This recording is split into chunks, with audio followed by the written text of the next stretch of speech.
we're here. No days off. This is really cool. Thanks for, I'm glad we're finally getting to do this. We've been chatting about doing this for a very, very long time. Definitely. No, I appreciate, listen, first of all, for you to take your time and do this is an honor for me. And I was like trying to identify somebody in Miami that I could tell my story to. And you're like literally the only person in Miami that I would sit down and do this with. Like seriously, it's weird. And I know we don't see each other as much as probably I would want to, but because you're very busy and I'm very busy. But I think when it comes to communication and just a strong, manly relationship, like I value it, tremendously. So. Absolutely, it's completely reciprocal from my end, and we'll get into a little bit about how you've impacted my life through the years. But I thought it was just kind of cool. Like today, I think the goal of what I'm just trying to do a little bit is just tell the story. And right. I think life is a collection of stories. Life's a collection of moments, and we never really know exactly what specific moment makes us, but it's a combination of all these moments strung together. That's like, it's who I am. And you're making such big waves here in the city of Miami, but really in the last few years, it's like, I feel like there's such a national wave of dreams in your heart and things that are starting to happen. But I think it's always fun to kind of go back to some of the origin stories, like where something began. And just talk a little bit about like, how did you even get to Miami? Because you are not from this city, like, but now today you're Mr. 305 in many ways, but like, how'd you even get to Miami? Let's talk about it. We're gonna talk about the gyms, we're talking about the water, the merch, the clothing line, the designs, but like, let's get back to let's go back to the root. Let's go back to the beginning. I don't know how many sparkling waters we're gonna drink, but we might have to take a bathroom break. The ABV is low in this, guys. Yeah, so there you go. So it was really interesting. I was an assistant strength coach at Stanford University, and I was thinking, that was what I was going to do. I was going to be a strength coach and grow in the rankings and do that for a living. And I was personal training also at a place called AC Fitness. It used to be Gold's Gym, and that's all in Alabama. Yeah, this is in Birmingham, Alabama. Yeah. Sorry. You get to that point where you've told the story so many times you think people know where you're from. But yeah, I'm from Birmingham, Alabama. Graduated from Auburn University, played football there. So I'm in Birmingham, being a strength coach at Stanford University. A buddy of mine, this incredibly looking, handsome black man that was a good friend of mine that went to school with me, he was in Miami modeling and working in movies and modeling and stuff, and he hits me up and he's like, hey, if you shave your head, and this is when I had lovely locks like yourself, I actually had hair. He's like, if you shave your head right now, then I bet I can get you a job as a body double on Bad Boys 2. So I was like, I kid you not. Within 30 minutes, I shaved my head and sent him a picture. So I was just like, you were down for it. Yeah, I was like, whatever, Like, I was young and let's I'm looking go. for an opportunity. Yeah, and so I shaved my head, sent him a picture, and literally they hired me on the spot. I looked identical to the guy. It was a character called Zank in Bad Boys 2. Yes. And in the beginning of the movie, he comes out of the water, the back of his bald head comes out of the water, and that's the back of my bald head. So let's go. Yeah. And so it was paying like $300 a day. When I show up on set, they're like, oh, are you Manning the stunt man? And I was like, yes, I am. I was like, I don't know about stunts, but whatever. And I had my own trailer, and they made like a fake bullet wound in me, and like it shot for like about 3 months. Got to hang out with Will Smith's body double, and I actually never met Will Smith, but I was with all the body doubles and the stuntmen and stuff, And that's like a whole world? Yeah. Michael Bay yelled at me like at least 3 times. Really? Like screamed at me, What was his situation? You weren't listening? It's interesting. No, he was just trying to make a point, and I didn't really understand it at the time, but when you see the movie, so there was a scene where you light a fuse, and your hands, so if you can imagine when you go to the movie theater, that huge screen, your hands are on the entire screen. Yeah. So he's like, your hands are going to be on the entire screen. Make sure you do it right. And I'm like, what? And so it was such an experience. And I've actually had dinner with Michael Bay. Oh yeah, times. He was a wild man. If I ever get a chance again to have dinner with him, I want to say, do you know my friend Manning Sumner? I doubt you remember me. Was was like a manicure that you needed, or was more so like, what did you have to do? No, because I had gloves on, so I didn't really understand but there was a way to light the fuse that he wanted to make sure that my hands weren't blocking the fuse and that you could see me light it. You know, it's very detailed. And he was fired up about it. Yeah, and he was fired up by it. And were you inspired by that, or you were just scared? It was a little intimidating at first because, you know, this is a world you know nothing about. Exactly. I'm fresh off the boat from Alabama, you know, like trying to be an actor, you know, like I was not one. So it was challenging but fun. But I kind of identified that this is definitely not something that's going to pay the bills, and I was literally living in the smallest apartment you can imagine on Euclid Road with this 6'4" friend of mine. So we're stepping on each other, and I was like, all right, I got to make some money. I got to get the heck out of his apartment. So I went to Crunch, and I'll never forget, I spoke to a guy named Scott Hauser, and I was like, hey, you know, are you hiring? And they were like, actually, we do independent contractors, and anyone can train here. You just got to pay the rent fee. So I was like, done. So I started paying the rent fee. There was 38 trainers at Crunch Gym at the time. And Crunch was like where everybody went. Yep. Like Beyonce, 50 Cent. I mean, it was just it was a scene. It was a scene. It was 13th and Washington, you know, next to the clubs. And it was back when South Beach was like South. And what year? This is like 2000? So this is 2001. Wow. Yeah, taking it back. And so I got the job, and literally within 3 months, I had more clients than all 38 trainers. So I kind of like immediately established myself. What do you attribute that to? Just being personable, like I think working hard? Like what were you doing differently, you feel like? I think when I first came, I was like, it was very obvious. I was like young and from Alabama, you know, had the accent and I just kind of stood out at the time. I mean, I would like to think I still look good, but at the time I was shredded, you know, looked really good, and I kind of was a show off from that standpoint. So I would work out, you know, with shirt off and like kind of be on display, but also knew what I was doing too. So I had a strength and conditioning background.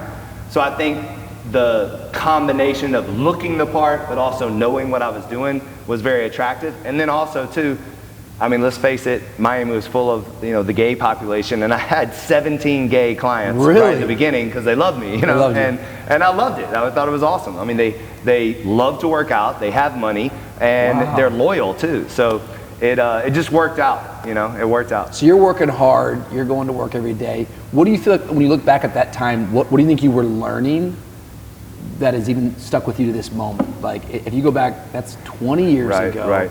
What's something that you're going, man, that thing I learned then is something I'm still applying today?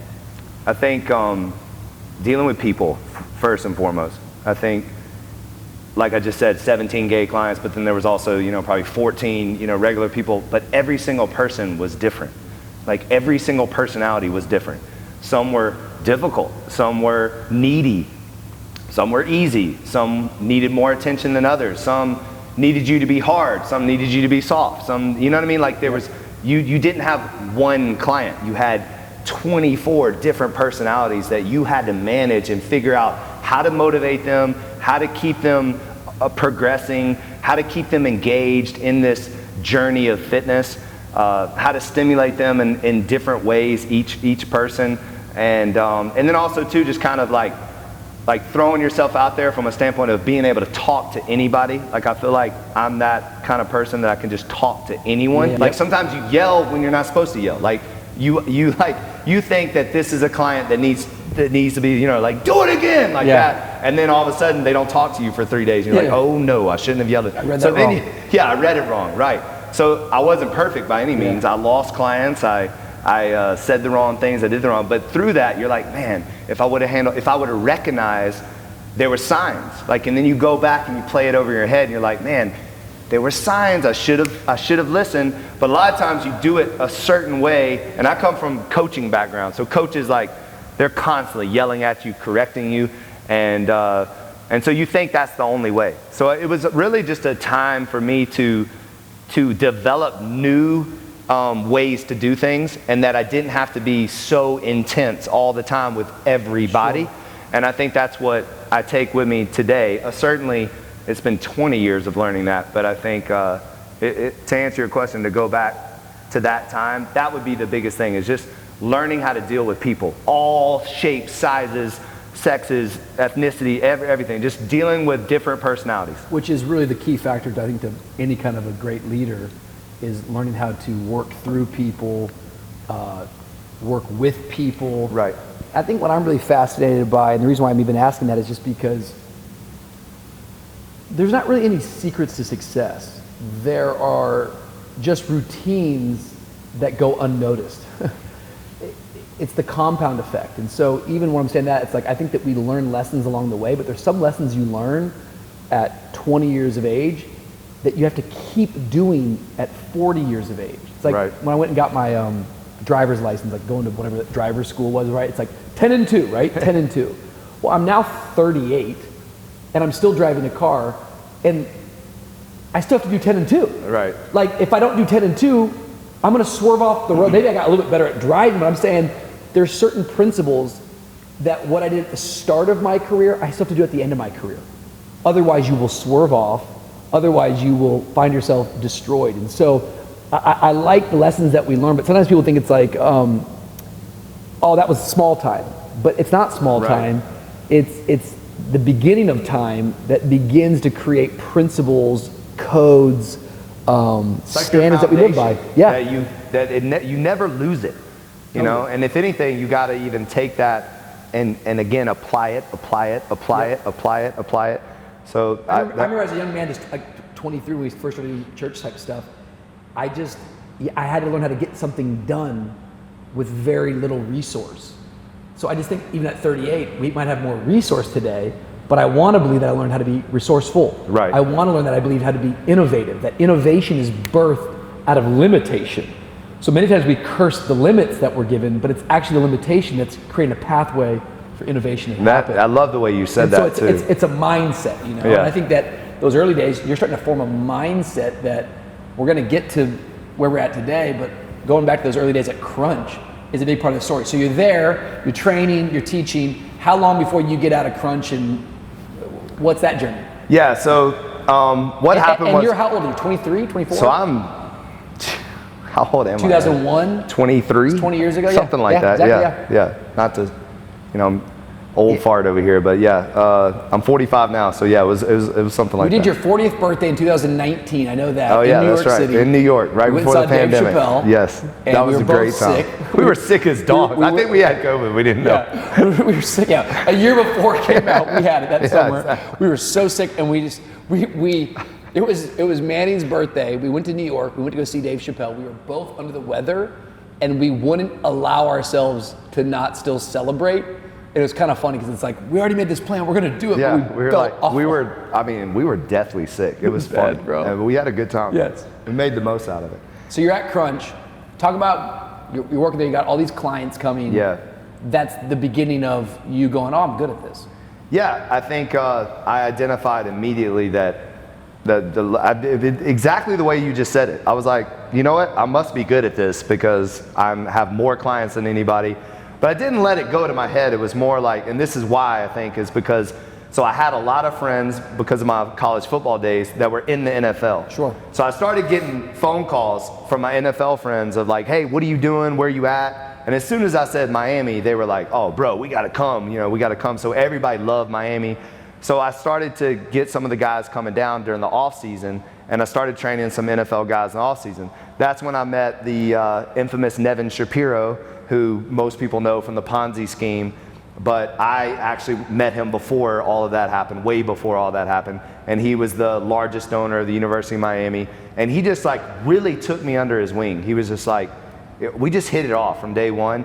I was training him and his 3 girlfriends and his wife. Wow. And then he started introducing me to the Drew Rosenhaus of the world, Jeremy Shockey, Antrell Roll, all the UM players, and some of the guys that had already graduated are in the NFL. And so we just started building on that, and I started training what's the guy? Anthony Clark. His name was Tony Clark. He was primarily Jeremy Shockey's trainer. So we came up with this program and this system of training professional athletes. So we literally were training guys for like 4 hours a day. So we'd wake up, we would do a morning weight routine, then we'd go to the beach and we'd do sand drills and stuff, and then we would go the Flamingo Athletic Club, we'd run the stairs. Like, we made like a whole day out of it. Then we'd party like crazy at night. We'd go to Privé and all these places, party all night, and then do it again the next day. And this is when like athletes actually What facilities were you using? Because you didn't have your own yet. That was when I left Crunch and I went to a place called the Flamingo Athletic Club. Okay, so a guy named John Hanrahan was running it.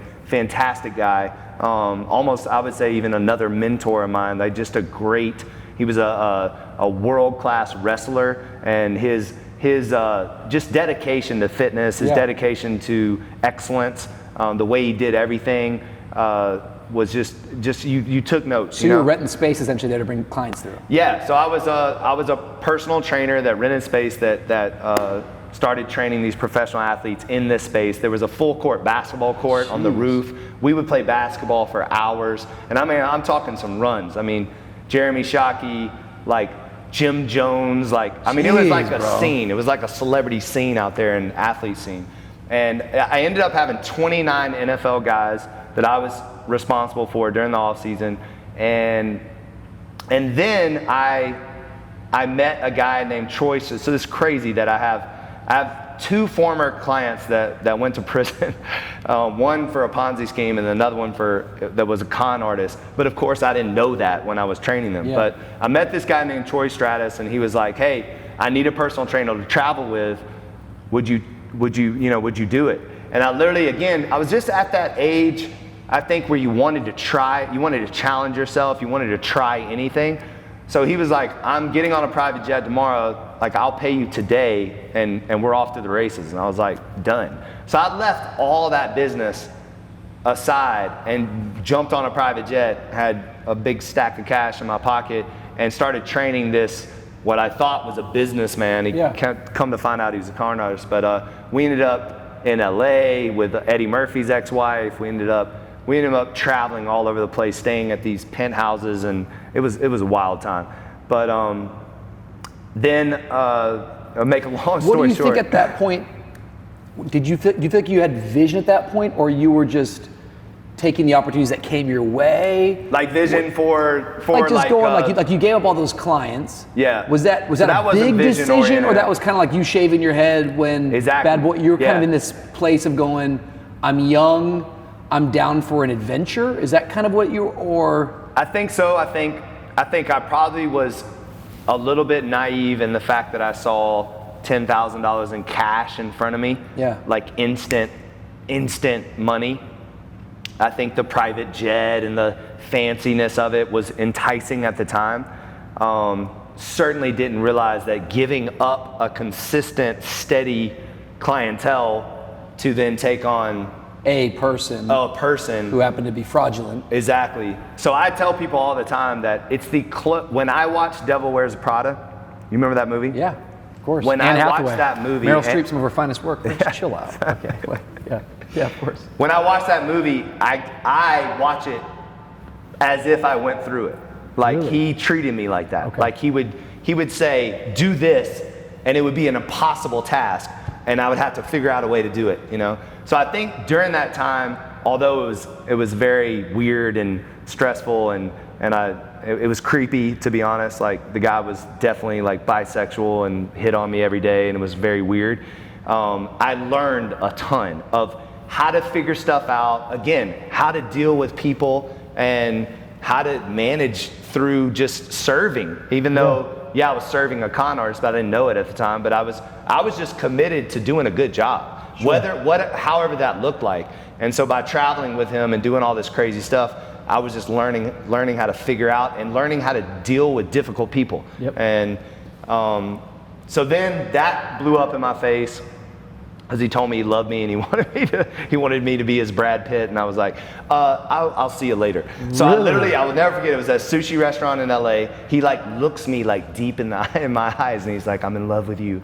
I want to make you the next Brad Pitt. And and I was like, yeah, I'm good. I was like, I'm out. So I literally, and I think back then it was taxis. I literally take a taxi from the airport, go home, no clients, no money.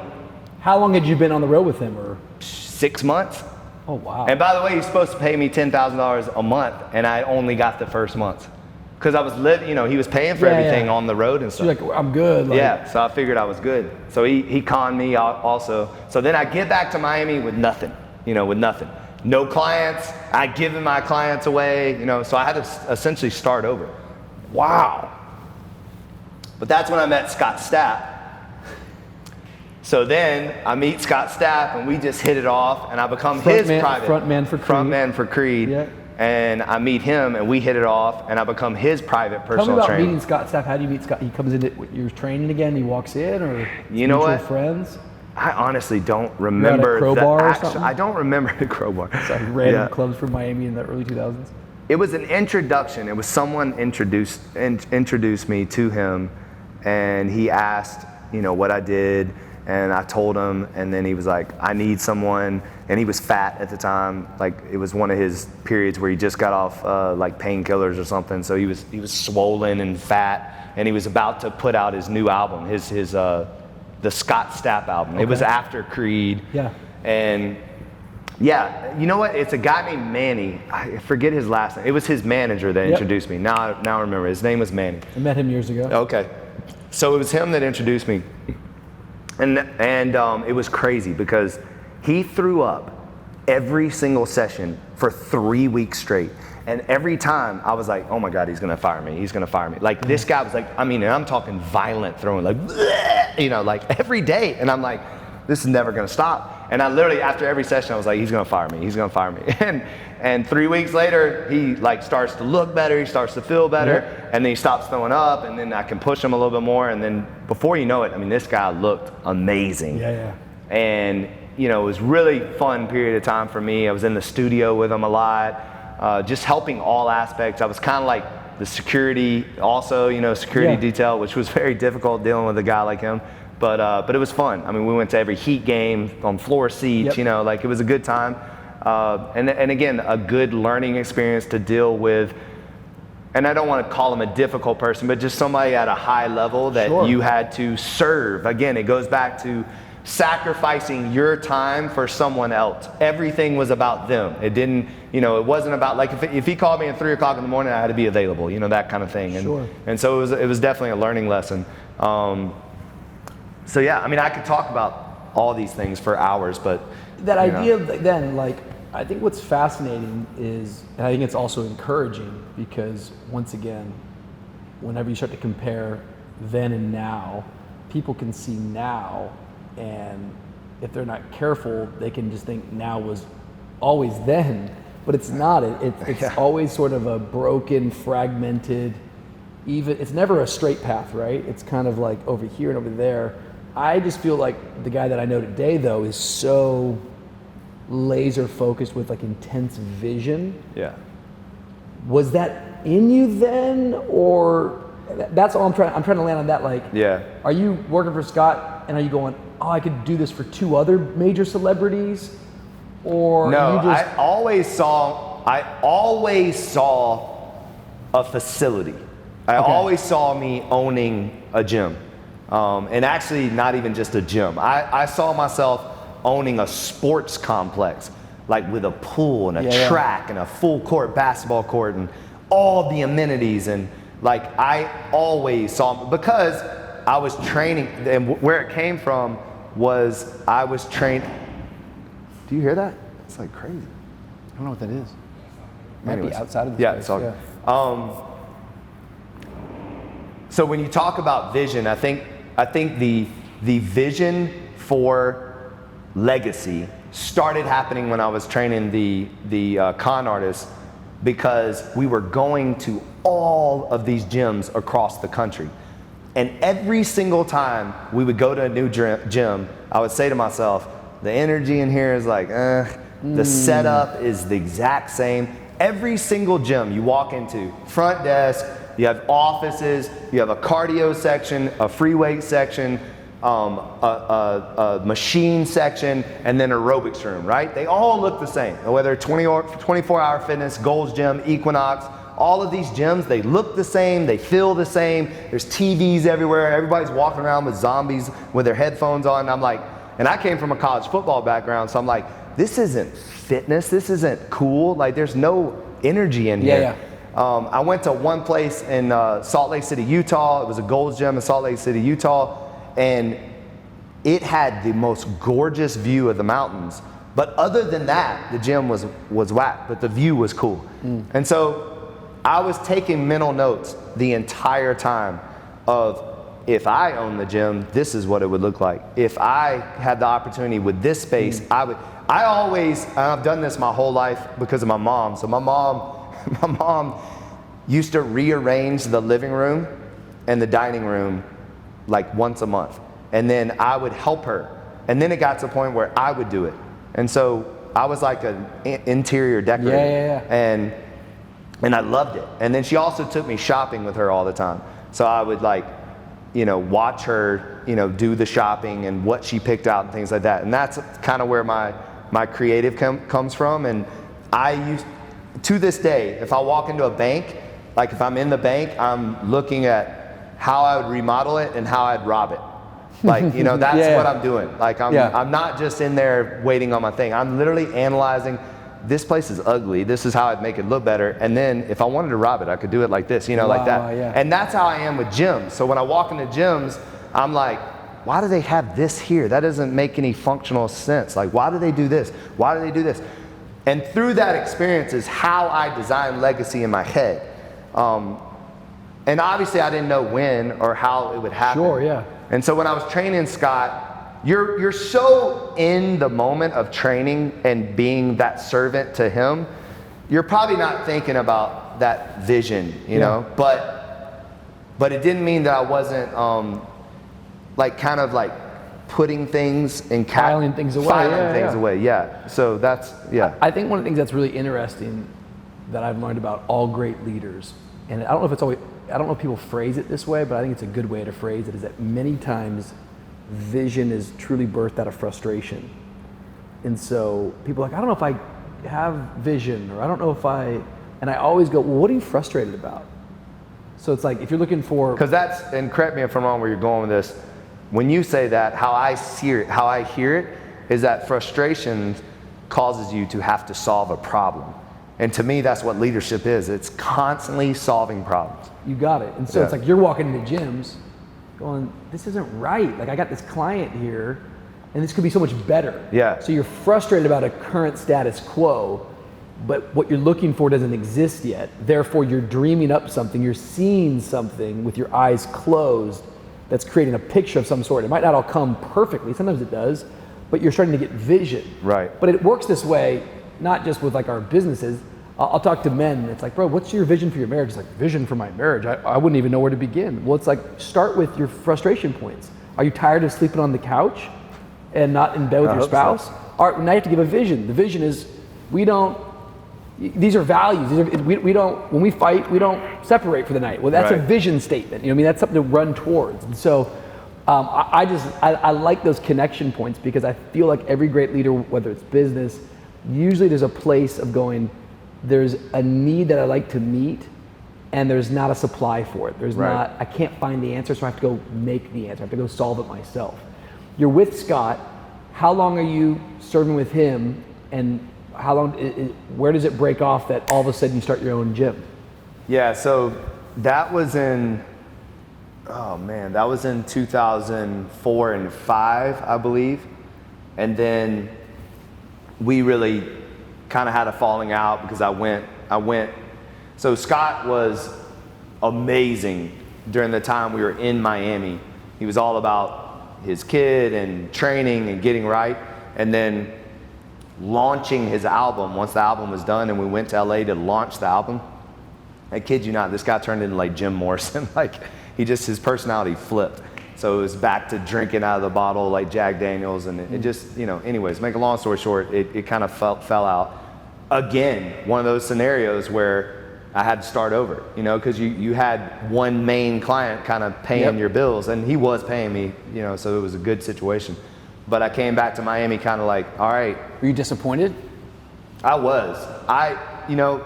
Something with me, that I don't think people really understand is like, when I'm all in, I am all in. Like, so if you hire me to do something or I'm your friend, then I am like, I care more than I should. I'm 100% about you. So when people let me down and almost act like it's my fault and put in, like, say, you know, the relationship didn't work, and that's what he did. Like, he came into my apartment, I'll never forget, and was like basically kind of like blaming his faults on me, you know, and saying it didn't work out or whatever, and then, you know, we parted ways. So that was definitely frustrating. And that's the last time you ever talked to him, or you guys? That's the last time I ever talked to him. Yeah, we were sitting on the floor of my apartment, and we got to get you guys back together. I know, right? Man. No, I love the guy. I mean, I think he's great. I think he's doing good. I think he is doing good now. Yeah. So, but yeah, it was. And again, I wouldn't trade that time for anything. I loved that time. It was awesome. But you come back a little bit disappointed, a little bit discouraged, a little bit hurt, sad. Yeah, I think so. I mean,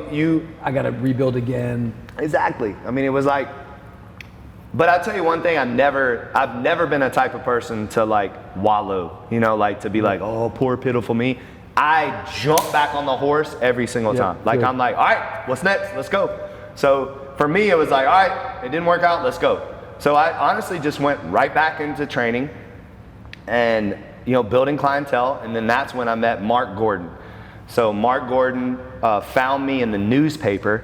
So I did something that I've never done before. I actually put a newspaper ad. And I used to do stuff like that, you know, like always thinking like ways to do what others weren't doing at the time. So I was like, what trainer puts a newspaper, you know, article, you know, like, and what does, and so I did it. And sure enough, he found me and he called me. And like, what was the ad? Do you remember it? Like, what? It was like, do you need a personal trainer? Is it a photo of you, or it's like, something like it was like me shirtless and like, do you want a personal trainer? You know, something cheesy like that. What do you think that cost back then? It was like $50 a month or something. Really? Yeah. You're like, I'm doing this. But I was like, this is golden. This is like, great. And it was kind of like the back pages, you know, like it probably looked a little suspect to be honest. You're like, do you need are you tired of the way you look?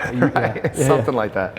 But so this guy calls me up and he's like, I need a personal trainer. And I could tell he was going to be a very high maintenance guy. Like, I could just tell right off the bat. But I'd already dealt with that. So I was like, cool. So I started training him, and on like the 4th session, I showed up a minute late, and he was gone. And I'm blowing up his phone, no answer. We trained every day. So I knew I had a session the next day. So I showed up like 30 minutes early the next. By the way, never called me, never said anything, never nothing. I show up like 30 minutes early the next session. He comes in, doesn't say one word. The entire session, I train him, whatever, and then at the very end of the session, he's like, don't ever be late again, like that. And to this day, I don't think I've, ever been late again to anything, you know what I mean? Like, it was such an amazing moment, like just to learn from an older man that took pride in his session and wasn't messing around. And so we developed a really close friendship, probably trained him for about 3 months. And then he just asked me, he's like, what do you want to do? And I was like, what do you mean? And he's like, you need to do something, bigger than this. What do you want to do? And I was like, well, I have this idea for my own t-shirt line. And so I drew sketches and presented my t-shirt, idea. What were these ideas? And it was a legacy t-shirt line. Okay. So it was going to be called Legacy T-shirts. Why did that word even matter to you back then? Or were you already is that already your LLC? Were you already training into that? No. So legacy for me originally has always been about dogs. So I was really into pit bulls for a long time. Where'd that begin? Had a pit bull in college. One of my best friends, who's a emergency room orthopedic surgeon and speaks 9 languages, and he's a genius guy. He taught me all about pit bulls, and taught me why they're the most misunderstood dog in the world, and what their strengths were, what their weaknesses were, why they're just everything about them. And I just fell in love with pit bulls. He had a pit bull named Killian that we had to put to sleep at an early age, and was really sad for us. And then he had a pit bull named Artemis, who's the Greek goddess of hunt. Yeah. And he couldn't keep her because he was doing his what's when doctors have to do their residency. So it's for an orthopedic surgeon, they have no time whatsoever. So he was like, hey man, can you take care of my dog? Well, that turned into like 3 years. So I had his dog for 3 years, and then of course he wanted the dog back. I was like, you're not getting the dog back. Yeah. And then we almost had a falling out because I wasn't gonna give him his dog back. I'm like, bro, it's been 3 years. She's my dog. Like, come on, like, you know. And so we started arguing or whatever, but I ended up keeping the dog. And what's crazy is my mom was horrified of dogs. She was attacked by 2 German Shepherds when she was pregnant with me, fell down the stairs, they attacked her. So she was horrified of dogs until I brought my pit bull home, and she locked herself in the room for 3 days. And then by the end of my trip home, she was sleeping in the bed with my dog. And that's the power of pit bulls. Like pit bulls, we call her like human face, because like when you look in the eyes of a pit bull, it's almost like looking in the eyes of a human. It's crazy. And I'm not trying to go too sidetracked, but there is a lot of negative connotation with pit bulls. Yeah, right? I mean, people think they have like lockjaw and they're aggressive, and you know, and that stems from the owners and for the history of them fighting pit bulls. But if you really think about it, pit bulls, if you fight pit bulls, well, the handlers are like separating them and everything. So if they were human aggressive, you wouldn't be able to fight them because they'd be attacking all the humans. So they're actually not Why were they always trained to aggressive. fight? Because they're just great fighting dogs? Because they're great fighting dogs. They're literally bred to fight because they are. And that began like hundreds? Probably. I would say. I mean, don't quote me on all this, but I'm not a pit bull expert. But I mean, it's been around for a long, long time. And so, from your knowledge, though, like with pit bulls, is there more attacks from pit bulls than any other type of dog, and therefore? No, it's actually the opposite. I think there's more people bit by Chihuahuas than there are pit bulls. But seriously, like, interesting. Yeah, if you really like look into it. So this friend gets you into pit bulls. Yeah. You have Artemis in college, or that's after? Yeah, it was in college. Yeah. Okay. Which, guys, if you want to pick up women, get you a pit bull puppy. It works wonders. And so when you moved to Miami, you still had your pit bulls with you, or no? Like that was or mom. So when I moved to Miami, I brought both of my pit bulls. At that time, I had Artemis and Monita, so I had 2 pit bulls, and I brought them to Miami. Which, by the way, they were legal in Miami. And when you started traveling, that you would get a friend to watch it. My mom and dad took them. So you always had pit bulls from holding. Yeah. Legacy begins as a pit bull name. So no, Legacy was. So if you really think about the lineage of dogs, they're like they breed them like horses. Yep. You know, like you have like the sire and the, you know what I mean? You can follow the bloodline. You can follow the bloodline, and to me that represented legacy. So Legacy was always a name and I also think it's a cool name. Like I think it's an amazing. I just thought it was a cool name. So Legacy was supposed to be the name of the T-shirt line, and it was pictures of different famous pit bulls with their character traits on them. So it was like loyalty, commitment, like all these adaptability. Like it was like key words and then the picture of the pit bull, and that was cool. Yeah, I mean, I thought it was. Well, you should actually bring that back. Yeah, no, I might do that. It's kind of a cool concept. But it was funny because he like almost laughed at me and was like, "Bro, what are you doing?" He's like, "Why don't you open up your own gym?" And then you know, and then I'm sitting there going, "That's actually not a bad idea, you know? Way better than this T-shirt idea, you know?" So, do you ever see that movie? I think it's like The OC with Jack Black. He's like, "I got these ideas, man. I got this for a shirt." It's like, loser. It's like, that's kind of what your moment, right? Like, I got these ideas, like shirts with pit bulls. Yeah, and then he's like, "Bro, what are you doing?" Okay, you know. Keep going. So then, what's crazy though is so he's like, "I will fund it. We'll go 50-50." And so I come back to him. I'm like, "All right, but it's gonna be 51-49, by the way. You know, it's not 50-50." And he's like, "That's cool." So he fronts all the money. Then we're looking for a place. And I'm literally. Is that a lot of money back then? I guess it's a lot of money, or it's like, is it? Yeah, it was like $300,000. Oh wow! So he's coming up. He's like, he believes in you. He believes in me. And by the way, like when I met him, he was not in shape, and now he's like walking around with his shirt off, and he looks amazing. Okay. And like I helped change his life, you know. Yeah. And I mean, there was the emails. I don't know him at all. And by the way, he died a year ago. So I'm so sorry. You know, that's a whole nother situation, but I'll go back and I'll read the emails that he read to me, and it's just like I literally changed his life, and then vice versa. You know, he changed mine in a lot of ways. What was his industry/business? He worked for Lufthansa, the airline. Yeah. Great. So, and he found you in the newspaper ad. Yeah, exactly. And teaches you not to be late.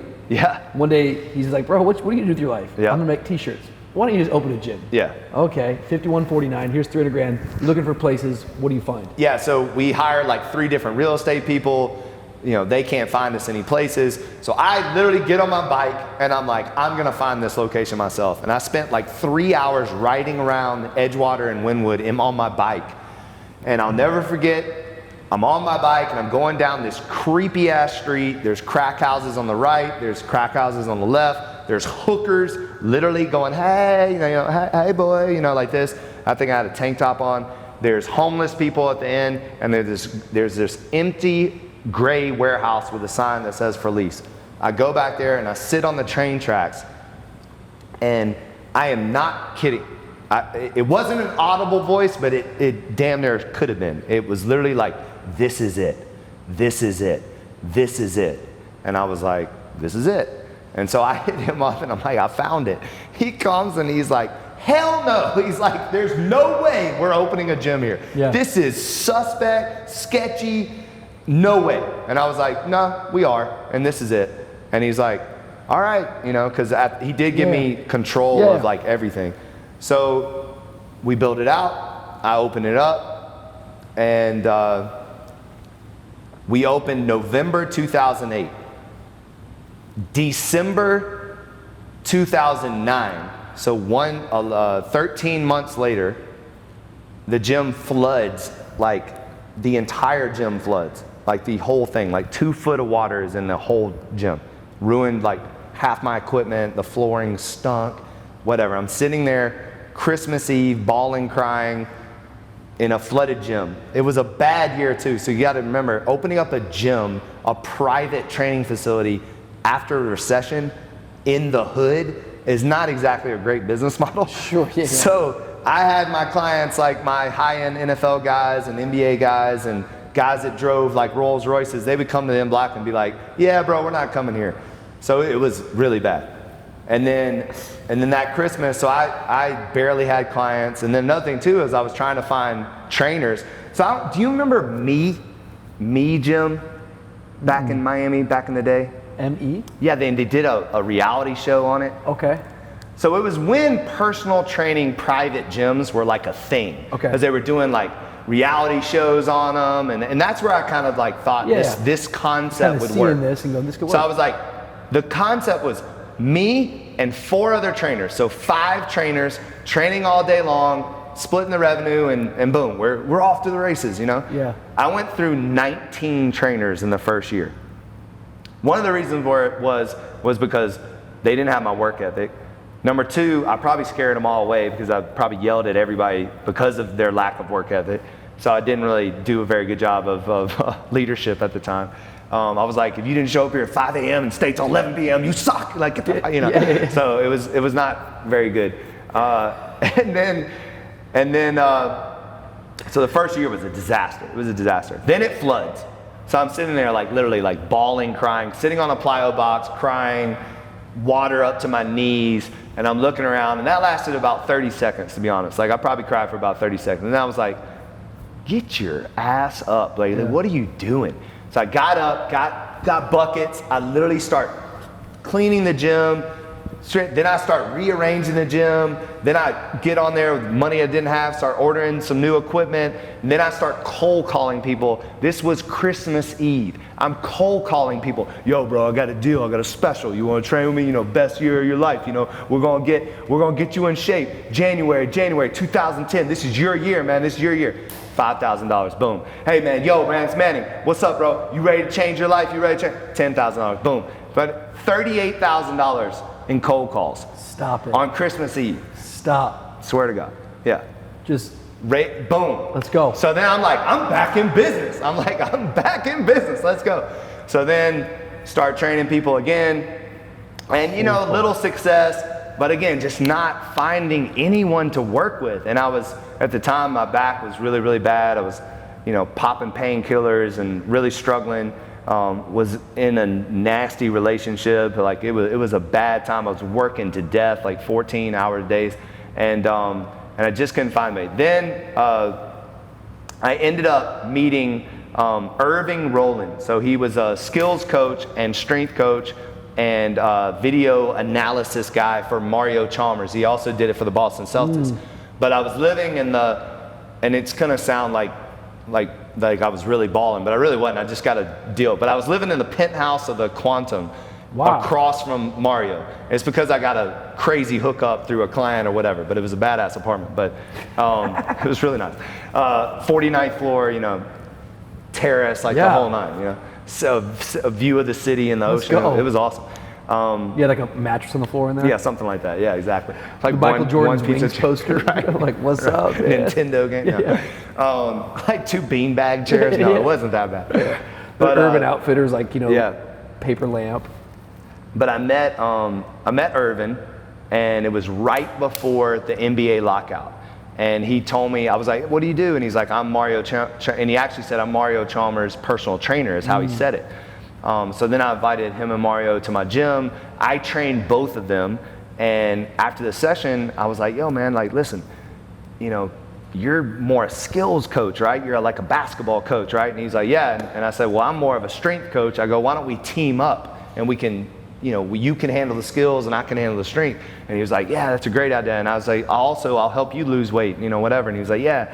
So we kind of teamed up, and it was right before the lockout. And then the next thing we know, to make a long story short, we literally had the entire NBA training at Legacy, and then we were doing 5-on-5 games at the University of Miami. So we had the NBA Finals before the NBA Finals. It was literally the Miami Heat versus the Oklahoma City Thunder at the University of Miami before the actual finals that following year. And we were training everyone from Chris Paul to Kyrie Irving to Joe Johnson to the Pargo brother, like everybody. I mean, who's who of the NBA. Really? And that really helped, obviously, from a money standpoint, but also just to like really solidify that we were a legit company, a legit business. I was a legit trainer. Were you using social media at this point yet, or it didn't even exist yet? So was it 2009? Facebook was around, but even Instagram wasn't around. So we didn't even have Instagram. This was more like word of mouth, people talking. What happened was I had such a good following in the NFL that it was almost easy to transition to the NBA because all my NFL guys had my back of like, hey, yeah, he's the real deal. Like, and my thing was, when I was training professional athletes, it wasn't that I was the smartest coach. It wasn't that I, was a kinesiology kind of like wizard in biomechanics or anything like that. I knew how to take where you are and then take you to a place that you've never been before. Yeah. So I could take guys that thought they knew what being in shape was and let them experience, no, you're not in shape, bro. This is what shape looks like. And then by doing that, their game was all, like, you're not gonna make an NBA player or a professional athlete better at what they do. But what you can do is you make them in the best shape of their life so that what they do becomes easy. Yeah. And that's what I did really, really well. And then that's how I kind of really got a name for myself, with like training people like Sean Livingston after his injury. Yep. And he wrote me one of the most beautiful letters I've ever received when I opened the new HQ, just thanking me for like, just being, honestly, like the best way to say it is being hard as hell on them. Like, I was a no-nonsense guy back then. I did not let people slack at all, nobody. I didn't care if you were a nurse or you were Kevin Durant. Like, you're not coming into my gym and you're not gonna work. Yep. And I was like infamous from that. I used to kick people out of my class, and like, it was really? Yeah, like literally. So what would you do? Like, kick them out of class. Because they're not going hard. Yeah, like there was moments where we started getting so many people coming to our class. There was like 89 to 100 people coming to class. And so like how I would start those classes, I'd have everybody bounce on the turf. So everybody be bouncing on the turf. And there was a lot of guys, and sometimes girls, that were too cool to bounce. Too cool to fake like they were jumping rope. They'd be like, like this. And I'd be like, I'm sorry, what are you doing? I'm like, let's go, bounce. And they would kind of like give me attitude. I'm like, okay, you don't want to be here? Then get out. And then they would be like, what? And I'm like, no, seriously, get out. You remember like Seinfeld, the no soup for you guy? Yeah, totally. It was like that. You're like, no soup for you, get out, like that. And it was kind of almost creating somewhat of a shtick/character. Exactly. It was like basically, for me at the time, because there was no social media, it was like, bro, you got to go to Legacy Fit. This guy's a maniac. Like, he is crazy. And then I'll be honest, sometimes it did feed the ego, and then you wanted to be even crazier. I would pound like an energy drink right before class just to be like, wow, like wild, like I would do it on purpose, So when you're doing all these, when does PIT come up?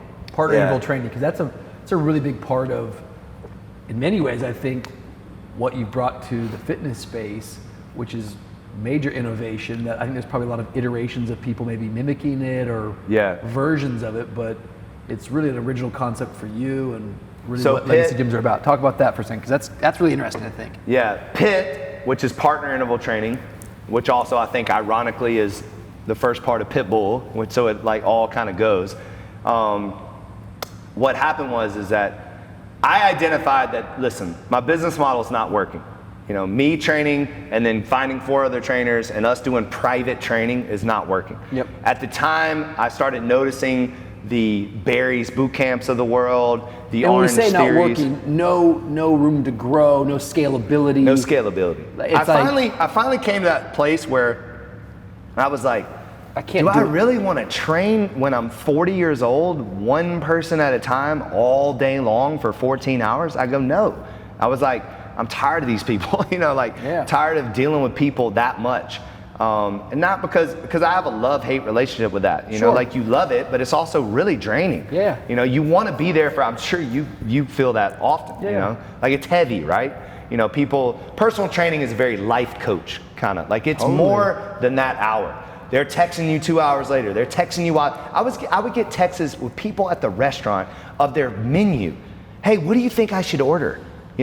Like, are you kidding me right now? Like, and they were dead serious. Like, they really wanted me to pick out what they want. It's like, I'm like, okay, so it comes to a point where you're like, am I really going to do this my whole life?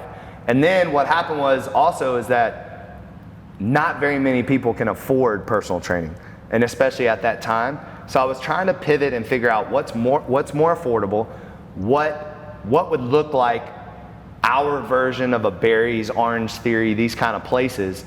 And I was like, let me start a class and utilize the principles that I use with athletes. Yeah. So my principles with athletes, when I would train them, or really with any client, was a push movement, a pull movement, and then either a cardio movement or a core movement. And I would do the whole hour like that.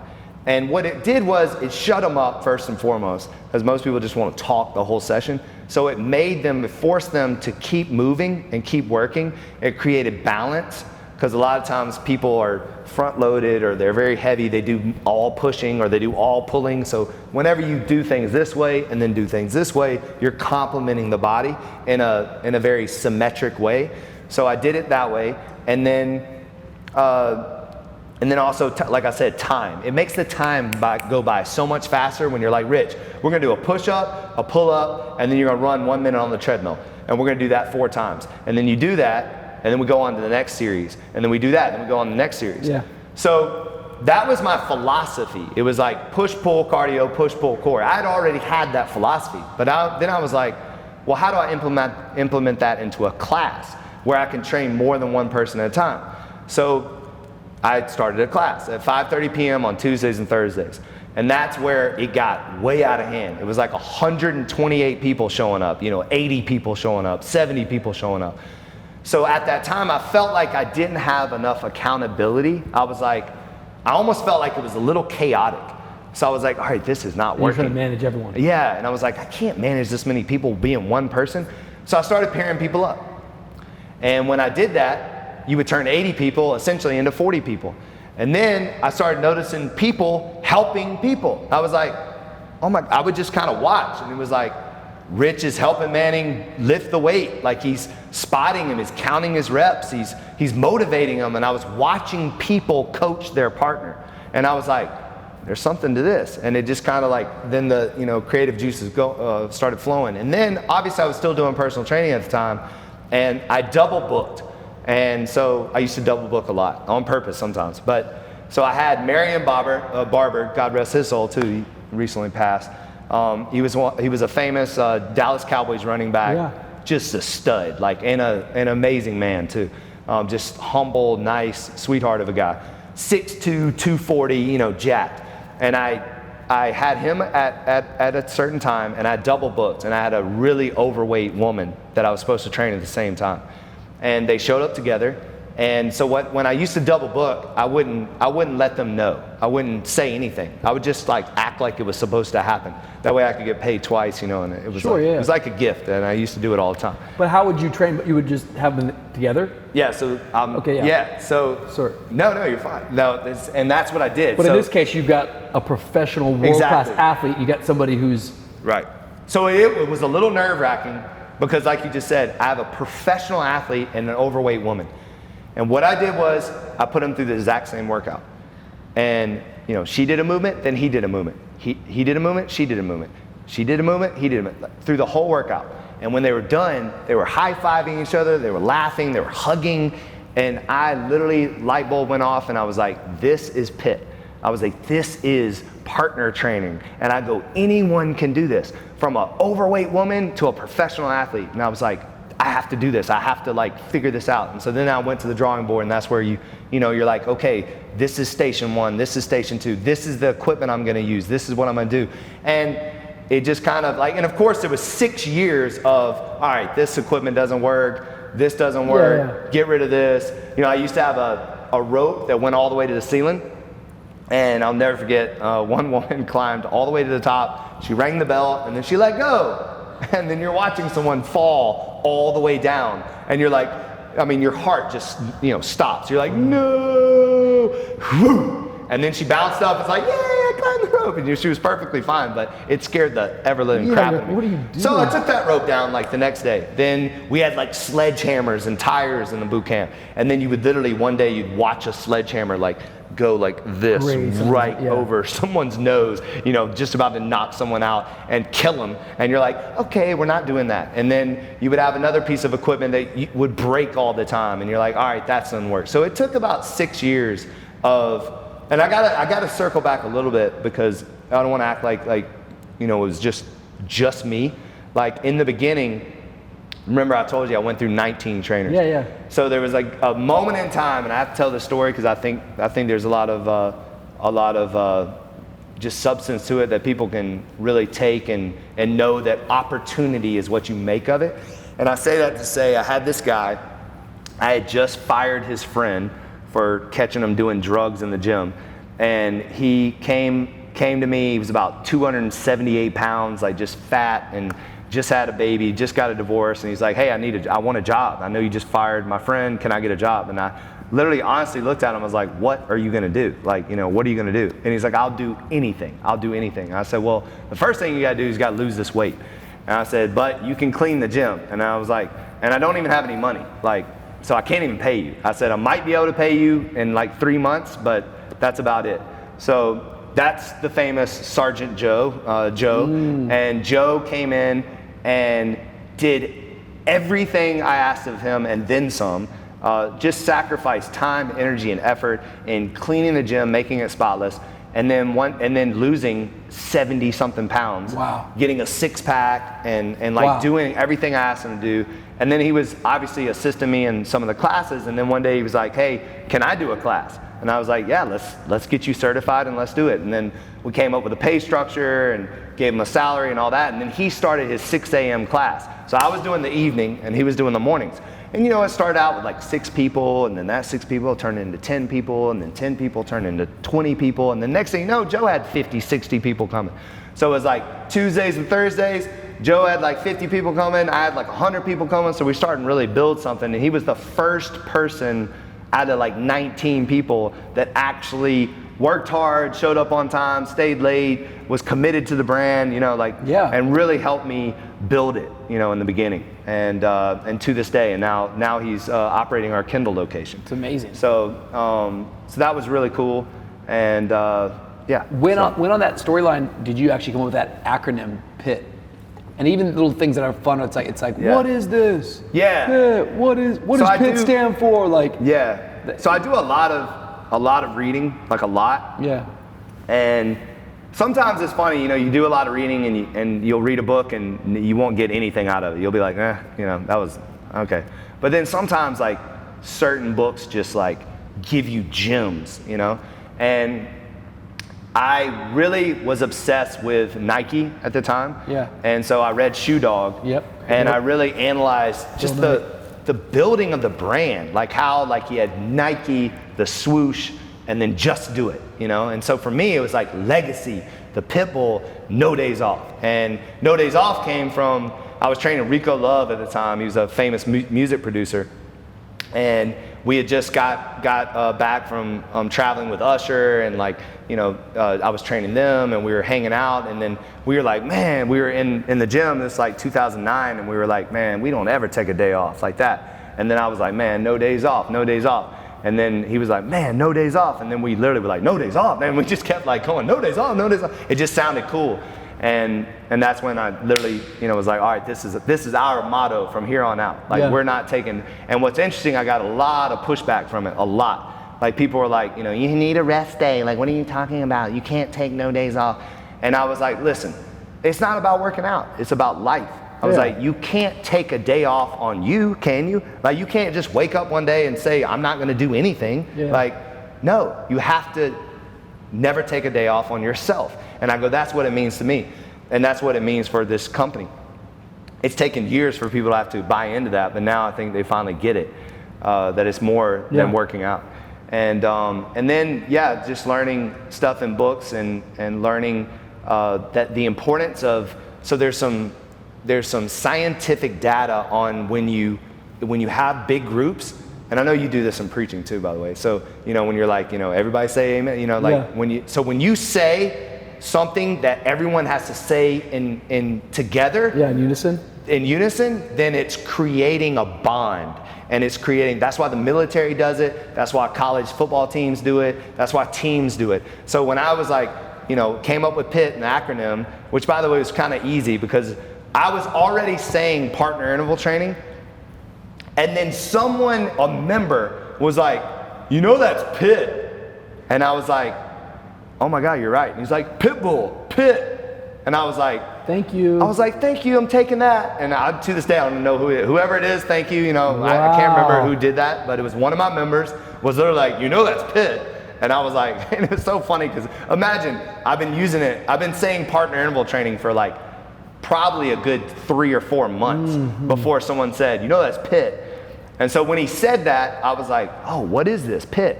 And then I was like, what does PIT stand for, partner interval training? And then through those books I read of saying why you do something and getting people to repeat it and the impact it has and how it builds a bond of community and like, you know, people think they're in it together.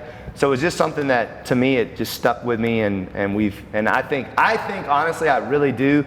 It's so cool to be at one of my locations on, say, an 8:30 in the morning on a Saturday, and knowing that what is this PIT, what does PIT stand for, is actually happening at 6 other locations. Like, you know, 5 other, like we're all doing it together. Yep. And there's something powerful about that I love. You know, it's the fabric of community, and it's amazing how it's in community that we often can make the most, or maybe the most beneficial changes. You can also make negative changes, by the way. But I just think it's like some people can say I think everyone believes in the idea of working out, right? Or believes in a healthy lifestyle, but not everyone lives it out. Yeah. Sometimes, until I get a trainer, that's called community. And there's that beautiful combustion of partnership, of collaboration, where all of a sudden now you can hold me accountable and I can become something more based upon my relationship with you.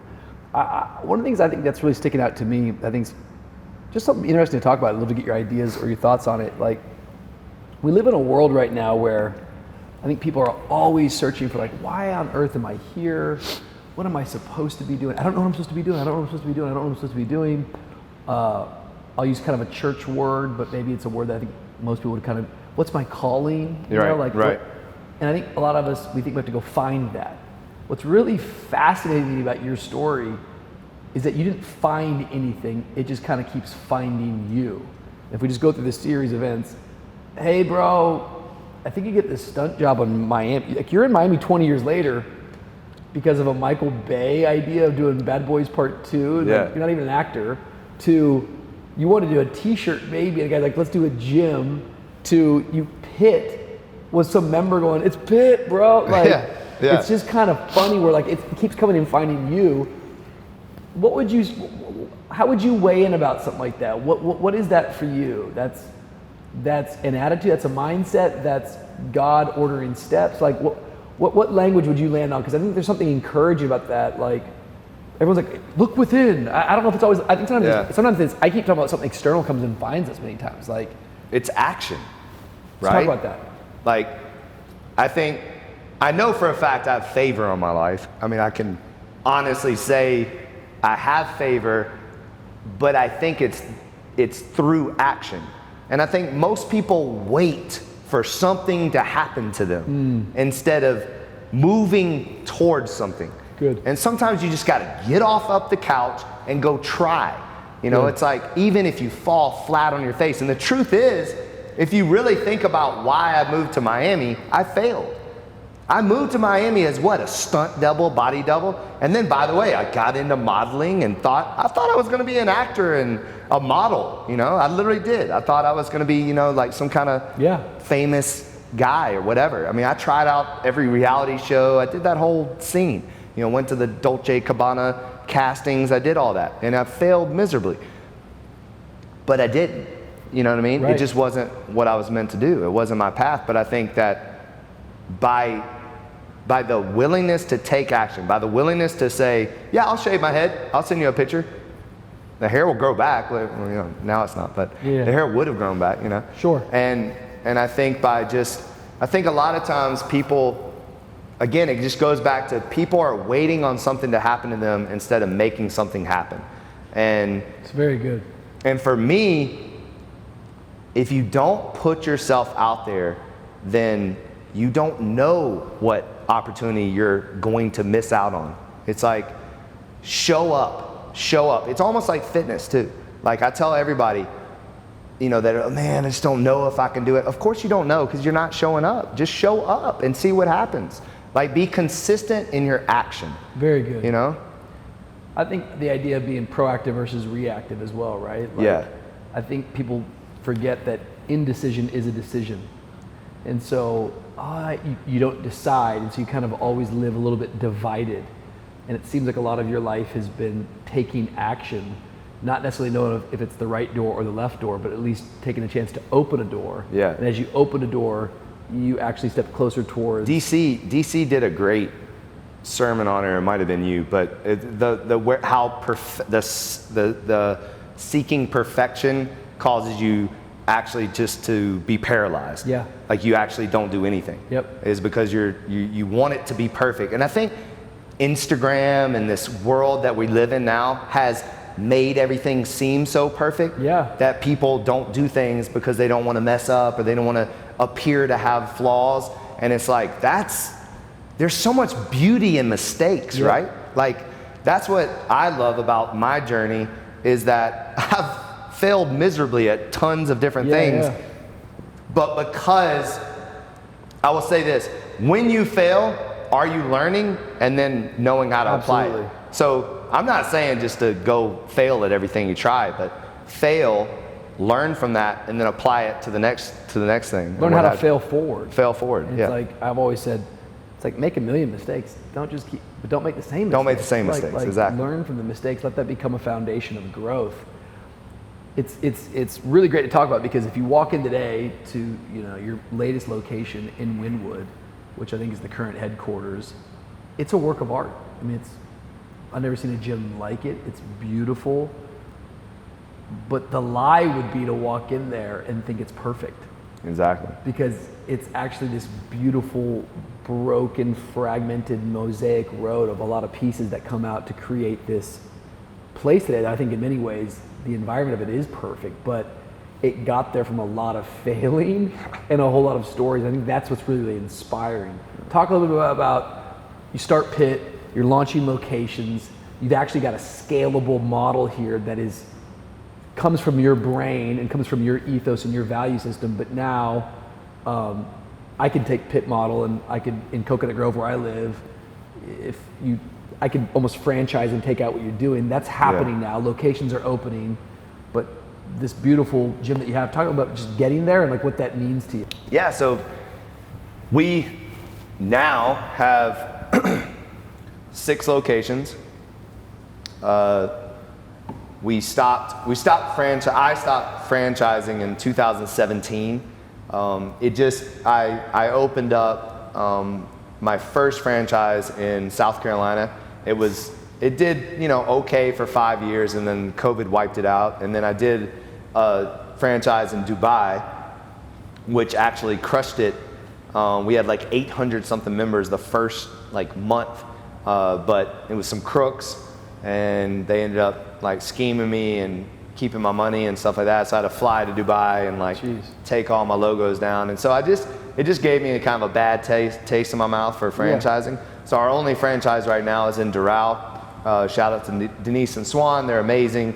And it's something that we'll figure out how we're gonna grow with them and through this process of going corporately. So we are going to move forward corporately now, and the flagship location, the HQ that's in Wynwood, is the business model moving forward. And that's what we're gonna take to Nashville, to Austin, to Atlanta, to Scottsdale, to Denver, to Dallas, some of these other targeted areas, and to kind of prove ourselves outside of the Miami market. And then we're also looking to do probably 3 or 4 more here in the Miami market. But yeah, it's again, I can talk for days about that. But what's been your biggest surprise after building that out? What's kind of been oh wow, building out HQ? Yeah, I think so. To let you know how all that happened, I'll take it back a little bit. And I hate bringing up the pandemic, because I don't think any of us want to go back there, but sure. it definitely was something that I think solidified the brand, to be honest. It was the strength of our community and the strength of what we built, that it was able to last and to actually grow during one of the toughest times that our whole world faced, was kind of a stamp on, hey, you're doing this the right way. We had people support us all over the world at that time. We were doing IG live workouts, and there's people tuning in from the Netherlands and Switzerland and stuff like that. So it was, people that visited our location, and the fact that we were still waking up, all my locations were still waking up and still doing classes online for people all over the world. And when they closed us down March 2020, they closed us down with 3 open locations. And when they opened us back up, we actually opened with 6 locations. So that time for us was scary and crazy or whatever, but we came out on top. Another thing too is during that time, I knew that I had to make a move. It was everyone was freaking out, the world was going crazy, and I was like, you know what? I got to do something that nobody thinks I'm going to do. So I would have this path where I was walking my dog around Wynwood, and I kept walking by the Strata building, and this is before it was ever built. It was just a frame. And again, not an audible voice, but very close, was this is my new gym. This is my new, this is where I need to go. This is where I need to go. So I called the number on the thing, I had my realtor hit them up, and they took a meeting. We came in, we saw the space, and we sent them an LOI. They were like, we're not interested. And they ghosted me for 3 months. And then after 3 months, they called us back and they were like, we're interested now. We did some research and we actually realized who y'all are now, and we want to play ball. So then we went back to the drawing board and actually got a deal done. In the middle of the pandemic, I signed a new lease with this new space, and then we're on the clock. We had to be out of the warehouse at a certain time to get into this new space, and everything went wrong that can go wrong in a build out. I could just go down the list. And that's construction. Construction, you have to take a deep breath and realize that problems are going to happen and things are going to happen. So was the primary thing in there that was being built was that mezzanine? Yes, that mezzanine was a disaster. Had you not done that, it would have been super much easier. Yeah. But that is, in many ways, all that pain and all that heartache to do that is what kind of creates this architectural it was so needed, right? It was so needed. I think it makes the space. I think it was something that I literally dreamed of. I Pinterest boarded, I saw it. Yeah. You know, it was like when I walked into the empty space, I saw that container ship there. I saw the bay doors coming down. Like I saw it before we did it. And so yeah. And when you're getting like in that whole time crunch, you're spending money, you've raised money, you're borrowing money. What does that feel like when things are not going according to plan?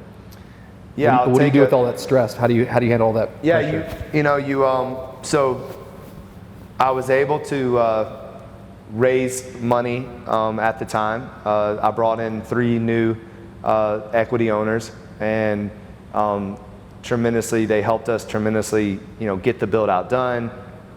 And also at the time, I lost like probably 9 trainers that had been with me for a while. I lost one main guy that had been with me for a while, and so it was a very stressful time.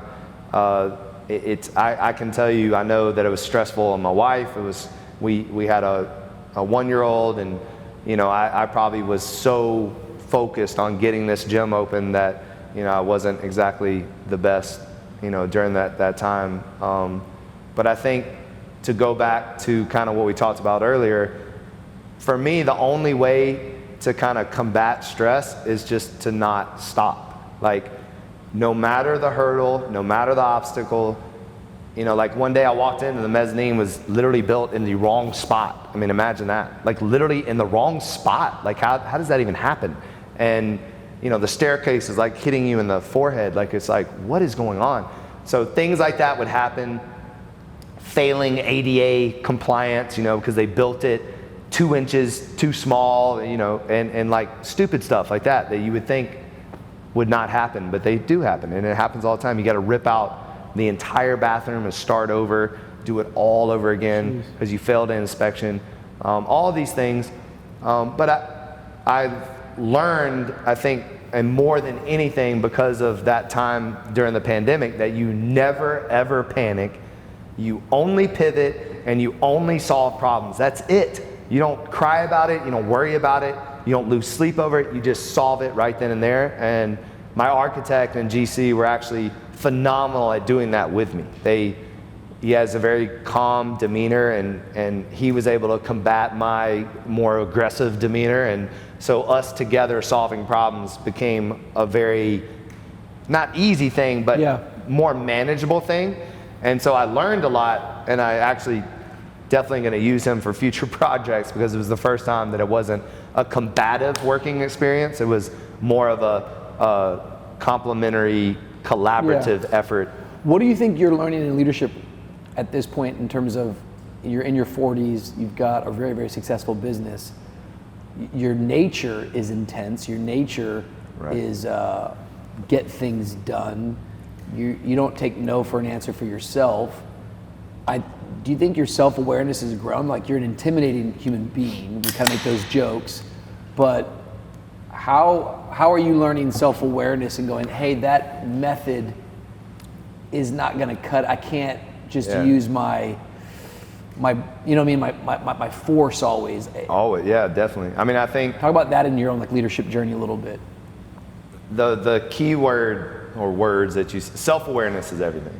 Like, if you don't know your own bullshit, if you can't identify when you're acting like a maniac, or when you say the wrong thing, or when you do the wrong thing, if you can't identify it right then and there, then you're gonna have problems in your life. So we all need to have more self-awareness, I think. I still need to have more self-awareness, but I really did start to notice how, when I was like really aggressive, that it wasn't working. Like, it makes people feel some type of way. And again, there are certain individuals that do respond well to that. Sure. And I think that's where you get into a bad habit of doing it all the time, because... Do you think you respond well to that? No, not at all. Which is funny to me, because it's kind of ironic, right? That I do it to other people, but I don't like it to be done to me. Interesting, So, but no, I've never, for example, I get irritated when people motivate me when I work out. So like when people are like counting my reps and going, go Manning, I internally, I'm like, shut up. I don't need your help. I don't need you telling me what to do. I got this. Like, stop. You know, that's me internally. Like, I don't need to be motivated at all, like ever. I'm very self-motivated, self-driven, and I certainly don't need a pep talk and like people like that. Like, I need heart talks, soul talks. You know, that's why like our talks are amazing, because you're talking to me. It has nothing to do with like fitness or commitment or determination and stuff like that. But like, I mean, you tell me to run through a wall, I've got it. Like, I got you. Or you tell me to commit to anything, I'm gonna do it. Or if I say I'm gonna do something, I'm gonna do it. Like, there's very few times that I say I'm gonna do something and I don't do it. But to go back to that self-awareness, you just start. You have more employees, right? You're hiring more people. You're dealing with more people, and you're learning, okay, this person responds better if I talk like this. This person responds better if I yell at them. This person needs an email. This one needs to talk through text. This one needs an in-person meeting to be able to move the needle, you know, like, so yes, there was a lot of, and then also too, like, losing people that you're close to and then saying why did I lose this person? And then you gotta take extreme ownership of that. You cannot blame other people for lost relationships, lost moments, mishaps. You have to take extreme ownership in mistakes and in things that don't work out. It's your fault. It's not anybody else's fault. It's your fault. And if you take that, then you can figure out how to do it better the next time. So, and it might not be your fault, but it doesn't matter, because I'm in charge, right? It's still your problem. It's still your problem. Like, and also if you're at the top, it is your fault. Like, it doesn't matter if it's not your fault, it is your fault. And so your employees are your fault. Like, if they screw up, they're screwing up because you're not leading them correctly. So you got to say, okay, what am I doing wrong? Why did they do that? Why did they operate like this? Why didn't they do their job correctly? It's because I'm obviously not leading them correctly. And so I started, you know, again, reading a lot more, just diving in a lot more, and having these kind of like self-awareness conversations with myself of like, how can I do better at leading people? Because ultimately, when you get to the position that I'm in now, that's all it is now. It's leadership, it's managing people. You know, of course, it's contracts and negotiations and stuff like that, but even that is people. It's dealing with people. So it's a people business.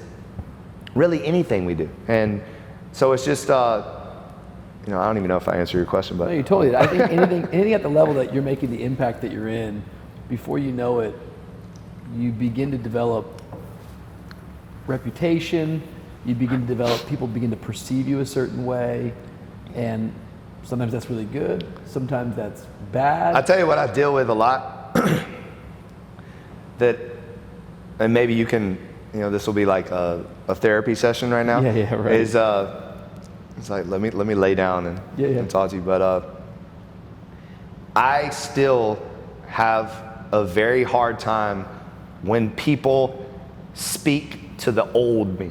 You know what I mean? Like, when you're speaking to the old me, I can't like deal with you anymore. You know, it's like you're not. I can't hear you, and it's like, but I understand, because that's the person that they know.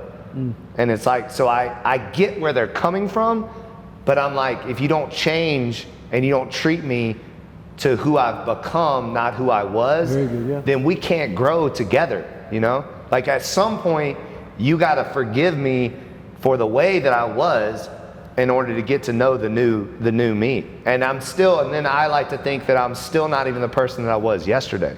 Like, I feel like we literally evolving every single day, because there could be a conversation that can completely change the way you think and the way you say things, the way you do things. But I think we're so guilty of treating people how we know them. And I say that to say, like, if you worked with me for 5 years side by side, but then you haven't worked for me for another 5 years. Bro, it's been 5 years. Like, that's a long time. Like, you don't even know who I am anymore, you know? And I could even say that as far as 6 months, you know? Absolutely, yeah. It's like, but I don't even know what that came from, but. I think it's a really good thing, because I think when you're in leadership, I think what I was gonna say is people that create the impact that you're creating, what can end up happening is that people from the outside, or even from the inside, people that are working for you, people working around you, people that see you on Instagram, people that know you from a brand, they're getting aspects, shades, perspectives, glimpses of you, and then they begin to create in their own mind who you are. But you're so much more than even a brand or a thing. And muscles, like there can become a caricature, you know what I'm saying? And maybe the caricature of Manning Sumner could be, oh, he's a machine. Yeah. No days off. Meathead. Yeah, I love that one. No days off. He doesn't feel. He's stronger than anyone we know. And before you know it, it's like they might be missing out on some of the best parts about you, which I think one of the best parts about you is that you can't create what you've created without caring and loving. And so behind all this stuff is a whole lot of depth of someone's soul being put into their work. And the reason why HQ looks the way it looks is because you care about every detail, because excellence is in your blood, because you love it. You're not doing it to, like, yeah, you want to make a profit, but that's not your goal. Yeah, your goal is to make an impact. And so I say all that to say that at times people can never get to know the real you and the heart behind who you are. And I think a hard part of leadership is the most painful thing always is the people that you care about that walk away, that betray you, that let you down. And you're not a victim. I'm not trying to suggest that. No. At times we might even be the villain, but that can be hard to keep going when it feels like all around you are opinions, criticisms, thoughts, and you're going, man, I'm actually trying to do this for the whole good. What would you say in your journey a little bit have been things to kind of keep you motivated? And when I use the word motivated, not that you're going to get up and go to work, but like that you're going to do so with the right attitude, the right intention. Yeah. Does that make sense? Like, no, because I think you will run through the wall, but the question is, are you running through the wall? I think Simon Sinek says, I like the way he says it. He's like, find a cause greater than yourself and then just go 100% all in on it. And for me, I've truly identified my pay it forward moment. Like, and I don't know if you've seen Pay It Forward, the movie. Sure, years ago. But it's like, that movie, I remember just like, it resonated with me so much. I remember watching that movie and going, I can have that kind of impact on the world. I know I can. I've seen myself talking to hundreds of thousands of people. I've seen it. It hasn't happened yet, but I've seen it. And so I'm like, the no days off motto mentality of never taking a day off on yourself, becoming the best version of you that you can be each and every day, this whole concept of becoming. I mean, you've preached about it. That's why I think there's so much synergy in just the way you deliver a message. Obviously, Jesus is the message, but like just this thought that we're not just who we are, like who we're becoming. Yeah. And it never stops. Like it should never ever stop. So for me, I know for a fact that that's my cause. It's greater than a gym. It's greater than a product. It's greater than a service. It's bigger than me. It is about carrying this message to as many people as I possibly can that, hey, you are not what people say you are what you are trying to become. Yeah. And just like getting that out there through the gyms, through the apparel, now through the beverages, like, but it's something that I have to remind myself that is what I'm doing this for. I'm not doing it for money. I'm not doing it for my own ego. I'm not doing it because it feels good all the time, because sometimes it sucks. Is that there's a cause that's greater than myself. There's people that rely on me across the board, more than employees, more than anything. There's people that I've seen marriages, I've seen babies, I've seen lives changed just by this philosophy. And I want to keep that going as long as possible. And to me, that's what legacy's about. It's like when I'm gone, I want to be known that I made a difference somehow, some way. And so for me, if that didn't get you up in the morning, then what will, you know? And now having a family, a wife, and a son, and when you wake up and you know that your efforts are going to be left and seen by this little version of yourself, I mean, I don't even see how parents are not, you know, just flying out of bed for these little creatures that worship you, you know? And it's like, we have to set the tone for what we want them to become, right? And they're soaking everything up in the way we speak, the things we do, you know, how we carry ourselves, our routines, all this stuff. They're taking notes right now at an early age. They're taking notes. I had the opportunity to raise a 1-year-old to a 4-year-old. It was that crazy relationship, but she DM'd me, like, I think she was like 11 or 12 years old or something. So it'd been like 7 years that she was so grateful for that time. Wow. And you're talking about a 1-year-old, a 4-year-old. I didn't even know they remember stuff like that. She remembered it. You know? And it really resonated with me because it reminded me that they're paying attention, you know? They're like, my son is learning right now. Absolutely. You know? And so that is huge for me. That definitely gets me up in the morning. That definitely motivates me. Keeps me going, and then also too, just not letting down others that are like looking up for you to lead them. You know, like I know for a fact I've got people in my life that want to be led, and I don't want to let them down. I don't want to let them down to not becoming my best self, because part of our thought process, part of our philosophy is that you can't pour from an empty cup. Very good. So it's like, I'm a big believer in you have to become the best version of you, because if you don't, then there's no way you're going to help those around you. Absolutely. And I think that's why I do what I do, because I know that if I keep filling my cup up, then I have stuff to pour out to other people. And I think that's the best philosophy, is that right there, especially if you even use the analogy of the cup, because I would take it a step further and say, I can't fill your cup, but I can empty mine. Yeah. And all that means is that I don't get to control anything about you. I just have to keep pointing the finger back at me.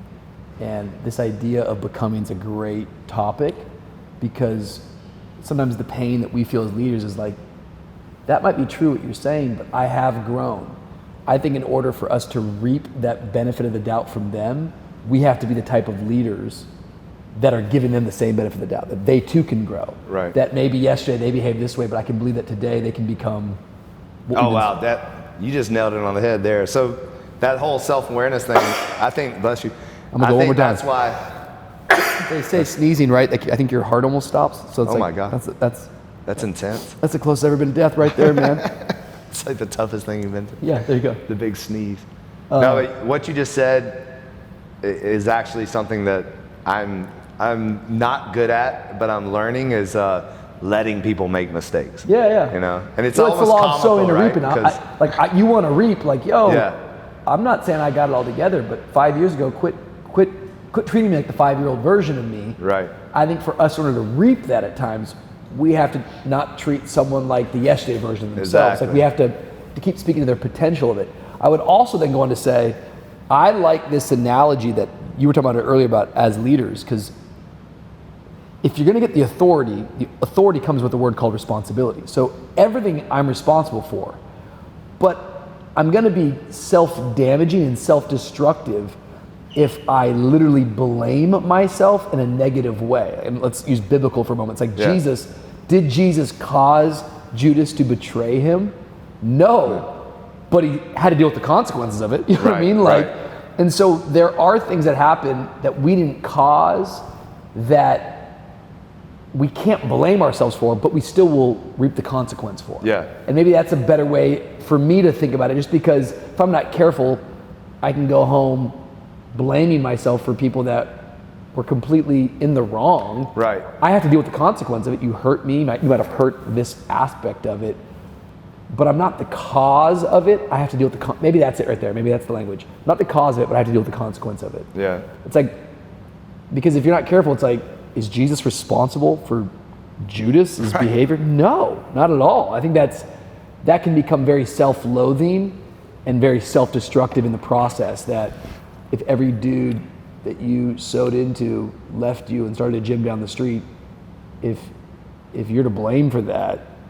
Yeah, and I certainly don't think like that. Yeah, you know what I mean. I think no. it's like but I think you can but you have look to at the consequence of that. You have to be like, but crap. you definitely have to face the consequences of it, Yeah. and then you also have to at least why did that happen? exactly And what parts analyze the situation learn from it? Yeah. and say, is there anything that I could have done differently? And Absolutely. all I'm saying is when you do that, it doesn't mean it's going to change anything, but it means that you can take something positive from it and apply it to the next person. And learn from it, yeah. And one thing that I'll say is like, in this business is a constant coaching to people's potential and pouring into people, because you're getting a lot of like 21, 23, 24-year-olds that you give them a platform, you give them an opportunity, they're getting a lot of attention, their egos are, it happens to the best of us. And you have to just keep accepting that they're going to make mistakes. But what I'm saying is like, even if they quit, you can't take that and then not apply it to the next person. Like, you've got to keep doing it. Like, you have it to never keep stops. giving all that you have and resourcing. My favorite. Well, what's going to happen, Rich, man, if I train all these guys and give them all my secrets and they leave? That's one way. Yeah. The scarier thing is, what if you don't give them all your secrets and you don't train them and they stay with you for the next 10 years? It's like, so is it a gamble? I don't know. I don't think you're no, you're sowing into people. You're supposed into to do people. it. You're supposed to do it. You're required to do it. And you have a 20-year journey here going that continues. It's not that it's always this. Right. Sometimes it's this, but it does it. I think people think that life is supposed to always just be a continual. I don't think it is. I think it's much more like a heart rate or something. Yeah, exactly. I can see pockets where it's like, dude, I am down. It's like but a it's roller not down. coaster ride. Yeah, it's a little bit of a roller coaster. But over time, the further you get back from that, it is an incline. It is growing. It's progress. Right. Not perfect, but Progress over perfection. And we're sitting here right now drinking your water. So thanks, bad boys, too. Thank you, Michael Bay, for chewing my man out for manicures. Exactly. Share a little bit about this, but I'm just like, by the way, is this how you hold it, Michael? Like, I'm calling him out now by first names. Okay. Like, we're best buds. Yeah. But tell me, because like, all of this we're stringing together. We started with like the idea of stories and moments and don't be late ever again. But now, this is a little bit beyond maybe what you saw with Scott Stapp or Oh, definitely. Yeah, so the waters is really cool. One thing I'll say is that I always get asked all the time, like, how do I look like you? How do I get in the best shape? Like, how do I do it like you do it? And one of the first things I always ask people is, how much water do you drink a day? And almost every single person is either dehydrated or underhydrated, like everyone. And 79% of our body is water. Yeah. And it literally it creates balance in your hormones. It gives you energy. Like, there's so much that water does. It helps the brain. It helps your thought process. It literally is kind of the staple of your life. And if you're not drinking enough water, most of the time you feel like crap. Most of the time you are not living in an optimal state. And I always start with walking and water. Water and walking. Like, almost all the time. Like, most people are not walking and most people are not drinking water. And again, kind of to take it back, and again, I can't stand bringing up the pandemic, but whatever, we'll go there, because that's what happened is, so when they closed us down on March 2020, right then, and you remember this, so you were there, right there with me. Right then and there, I said, I'm not gonna do what everybody else is doing. And I felt like everybody was gonna go lock themselves in their apartments and just start pounding alcohol, like, and drinking and stuff like that. So I was like, Which people did, yeah. exactly. I was like, I'm gonna stop drinking. I'm not gonna drink at all. And not that I was ever a big drinker, but of course I liked a wine and a little whiskey every now and then. So I was like, I'm not gonna drink. I'm not going to miss a workout. I'm going carnivore, and I'm going to commit more than ever to my health, because there's a scary thing out there and I don't want to be a part of it. And so I did that, and then I would go, of course I was the guy with no mask on at all the grocery stores. It was very well known around the town. And I would go, and I was trying to find something that, felt like a beverage. And that's when I came across Liquid Death. And I was never ever a sparkling water drinker, but I was like, this looks cool, let me try this. And so I started taking it and doing some crushed ice and pouring the sparkling water and doing like a little lime and lemon, and it felt good at the apartment, to drink like that, because it felt like I was drinking a cocktail. Sure. And then I put them in my gyms when we were back open, and they weren't really, people weren't really identifying with it. It was, death and skulls and 666. It was a little off-brand, to say the least. We're about life and health and wellness. So people didn't really understand it. And I was like, my brand is kind of cool too. I was like, my brand could work on a can. I was like, and I'd actually always wanted to do my own water. So I actually talked to a member at the time, JW Brewing, Jonathan, and I was like, bro, I have this idea, I want to do our own water, whatever. And he's like, we don't really do water, we do beer though. I was like, why don't we do a beer? And so we collaborated on a beer, and the can actually looked very similar to this. And it was a low ABV sour beer, and everybody loved it. It was a big success. It had added electrolytes, and it was awesome. So we actually initially were going to do a beer. Yeah. That was kind of our thing. And we did our due diligence. We met with a bunch of breweries and a bunch of people, and it turned into there's a 3-tier system. It was very, complicated. And one of my business guys, Adam Siegel, was like, look, 50 billion people drink beer, but 350 billion people drink water. Jeez. And we're coming out of the fitness industry.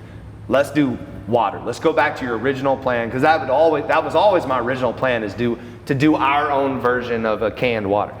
And so then we put all our efforts into the water, and now we are about to launch in January. Jeez. And it's been fun. We're going to be an ultra premium still and sparkling water. We did several taste tests to be able to get to where we are today. Yeah, it's great.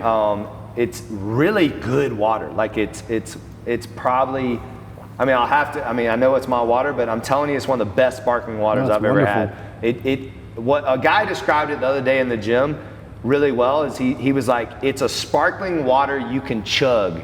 He was like, most sparkling waters you can't chug. And I'm a water drinker, so I like to chug it. And so it burns just enough where it gives you that kind of cool feeling, but it doesn't burn too much where you can't chug it. But it's a reverse osmosis, and it has added electrolytes. That's amazing. And is this is the final can right here? This is not the final can. It's not. And how many have you gone through? Just these are labeled cans. Okay. The can that we're going to market with is actually a printed can. So it'll be matte. So the sparkling will be matte black from here all the way to here, and then the actual logo will be the actual can. Wow. And it'll be printed, so it's going to be nice. And have you already gotten a prototype for that and stuff? We just ordered 355,000 cans, and they will be delivered on the December 19th, and then we will fulfill them, and you'll be getting a gift box soon. There we go. Yeah. And then we're launching. It's amazing, man. Thank you. I think one of the things I've always appreciated about you, I think everything, it's amazing because you're very, very intentional, but it's also mixed with this beautiful flexibility and spontaneity, maybe. I don't know if spontaneity is the right word, but I think that is part of your spirit. But you're disciplined, you're intentional. But even this, it's 2 years ago we weren't talking about this. Yeah, I'm saying? So it's that's a flexibility. Maybe it's the word opportunistic has such a negative connotation, although it shouldn't be, but I know why it gets that way. Right. It's I think you're open to the God ideas and the God opportunities, but you also live life with a very you're up every day the same day. You're up very early, you work out, you do believe in routines, you go to work, you live out your mission. But one of the things I think it's really cool is you've kind of always like named your year. And I think it's like sort of fascinating what you're kind of labeling this next year. Maybe just talk about that a little bit as we kind of come towards an end. Yeah, I think it's important. And again, I think that's why I was always drawn to Vous.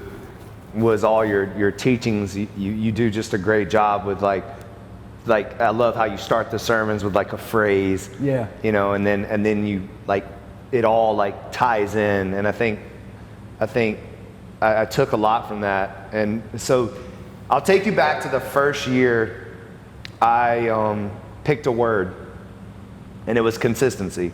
And consistency was the first word I chose, and I was going through a real difficult time. It was early in my business days, and I've broken my back several times, and I was dealing with a lot of pain. And so my mom and dad gave me a warfare prayer, and it's like 7 minutes long. And I said I was going to read it every single morning for a year, and I was going to be consistent with that. And so I'd walk on the treadmill every single morning and read that warfare prayer. Wow. And I did not miss a day. And I almost like got to a point where it was like I felt like a little ritualistic after the year was over, and so I stopped doing it because I did feel a little ritualistic doing it. But it was needed at the time. Yeah. And then the next year was commitment.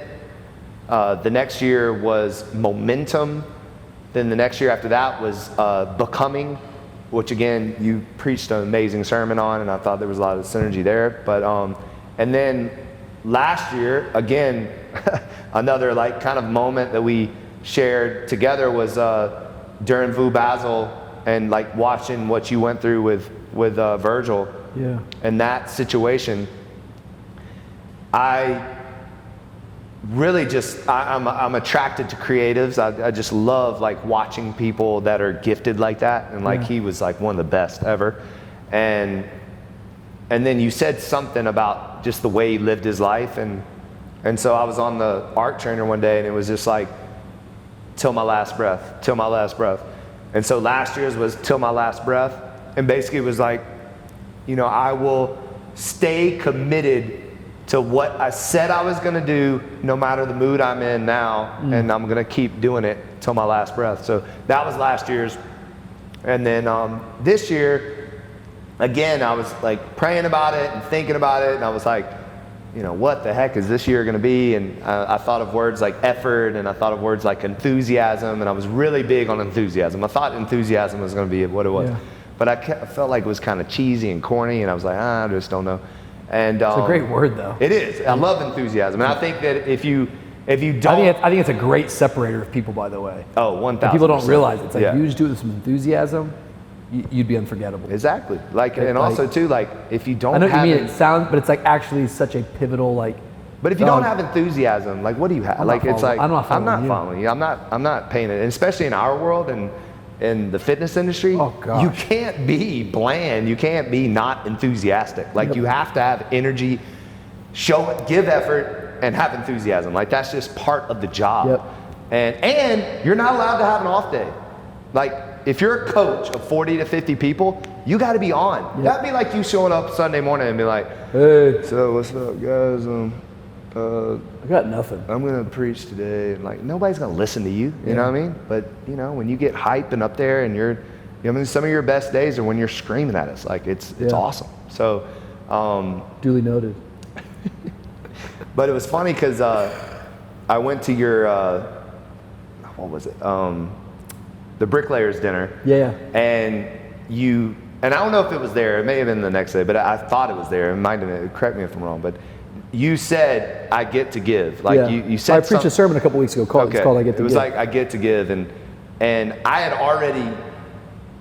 had already like read some other stuff about I get to do this. And I'd already talked to my staff of we have to stop operating in the space of I have to do this. We need to start operating in a space of I get to do this. Like you don't have to do it. And then here's another way. You don't necessarily have to want to do it, but you have to think and stay in the space that you get to do it. Totally. That it's an opportunity that others don't have. Like our job, we should be so grateful for the opportunity that I get to do this. I get to be a father. I get to be a husband.